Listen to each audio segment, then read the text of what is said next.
হাশরের ময়দানে পুলসিরাতের ৭টি ধাপে ৭টি প্রশ্ন করা হবে। সেই প্রশ্নগুলো কি? সুখের পথের আজকের এই পর্বে সাজানো হয়েছে সেই ৭টি বিষয়। জানতে হলে সম্পূর্ণ ভিডিওটি দেখুন এবং আপনার মূল্যবান মতামতটি কমেন্ট করে জানাবেন। ভিডিওটি ভালো লাগলে একটি লাইক করবেন, ভালো না লাগলে ডিসলাইক করবেন।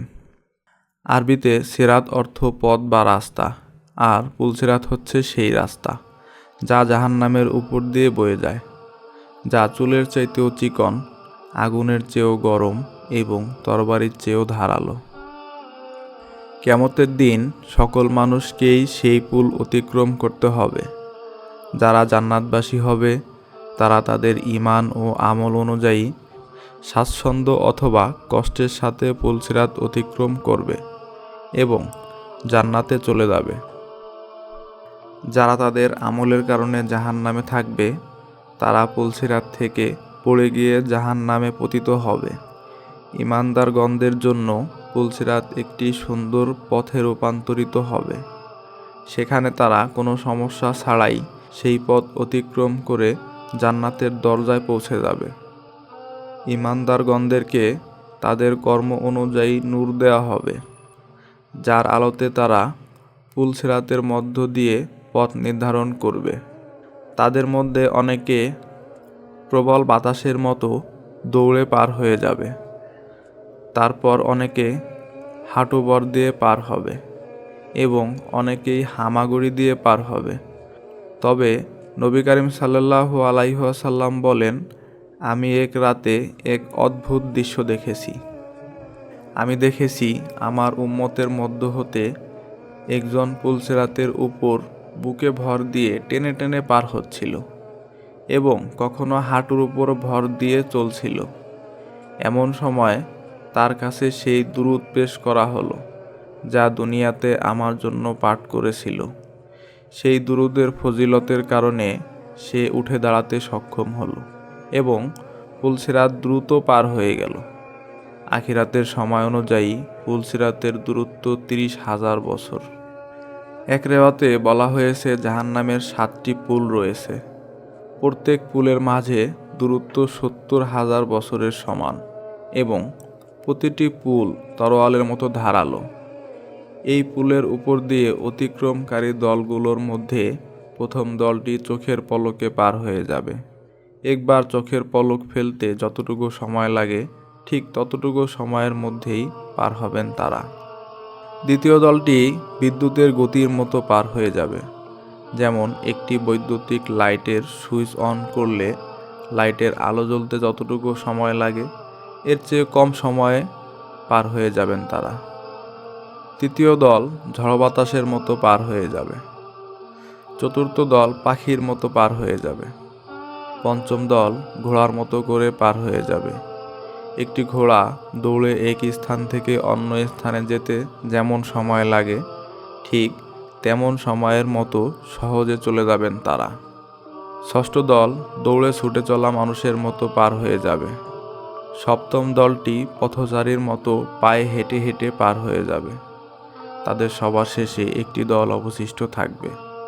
যখন তাদেরকে যেতে দেওয়া হবে তারা পুলসিরাতের উপর পা রাখবেন, কিন্তু তাদের পা ভয়ে কাঁপতে শুরু করবে, তাই তারা হাঁটু গেড়ে বসে পড়বে। তারপর তারা হাঁটুতে ভর দিয়ে চলতে শুরু করবে এবং জাহান্নামের আগুনের ভয়াবহ তাপ তাদের পা এবং পায়ের তলা পর্যন্ত পৌঁছে যাবে।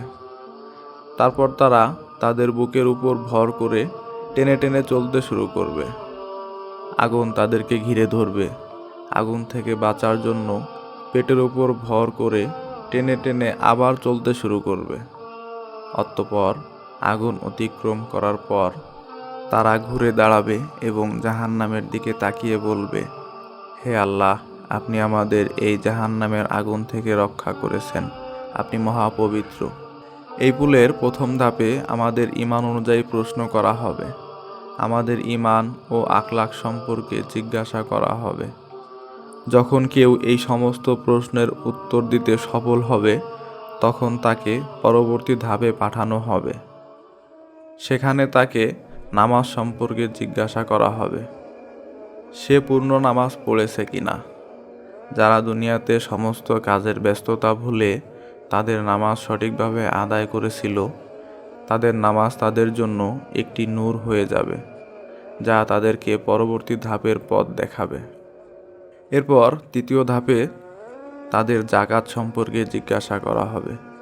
যারা সবসময় সঠিকভাবে জাকাত আদায় করেছিল, তারা এই ধাপ থেকে পরবর্তী ধাপে পৌঁছাবে। চতুর্থ ধাপে তাদেরকে রোজা সম্পর্কে প্রশ্ন করা হবে। সেখানে রোজা রাখা এবং কোরআন তেলাওয়াত করা সম্পর্কে জিজ্ঞাসা করা হবে। সেদিন রোজা রাখা সেই ব্যক্তিকে কোরআন ও রোজা সাহায্য করবে।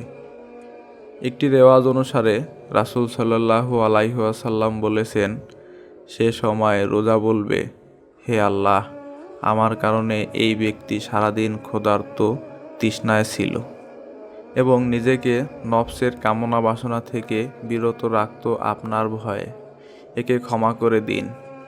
কোরআন বলবে, সে আমার তেলাওয়াতের কারণে রাতে ঘুমাতো না, তাকে ক্ষমা করে দাও। এরপর আল্লাহ তাআলা তাকে ক্ষমা করবেন। তাকে হজ সম্পর্কে জিজ্ঞাসা করা হবে এবং এই ধাপে সফল হওয়ার জন্য শারীরিক ও আর্থিকভাবে সক্ষম প্রত্যেক ব্যক্তির জীবনে অন্তত একবার হজ করা উচিত। এখানে সফল হলে তাকে পরবর্তী ধাপ অর্থাৎ ষষ্ঠ ধাপে পাঠানো হবে।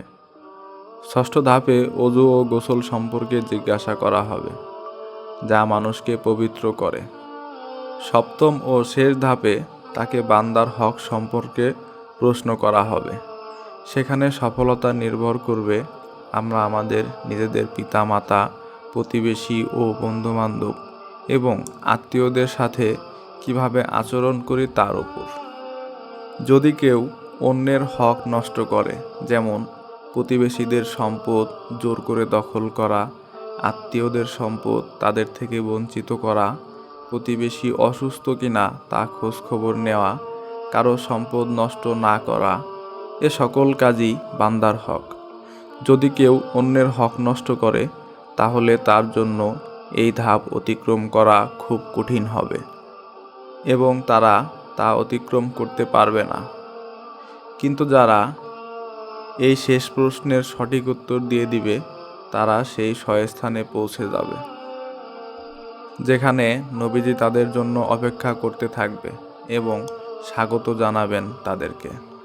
যেখানে তাদের জন্য দুটি পানির ফোয়ারা থাকবে, যার চারপাশ হীরে জহরত দ্বারা তৈরি করা হয়েছে। তারা একটি ঝর্ণায় গোসল করবে এবং অন্যটি থেকে পানি পান করবে। তারপর তারা জান্নাতের দরজায় পৌঁছে যাবে। জান্নাতের দরজায় ফেরেশতারা সেখানে তাদেরকে স্বাগত জানাতে থাকবে। তারা জান্নাতে পা রাখবে এবং এমন এক অন্তহীন জীবনে প্রবেশ করবে যা কখনো শেষ হবার নয়। পুলসিরাতের এই ভিডিওটি যদি আপনার ভালো লাগে, তাহলে প্রিয়জনদের সাথে শেয়ার করুন, যেন এই গুরুত্বপূর্ণ জ্ঞান সবার মাঝে ছড়িয়ে যায়।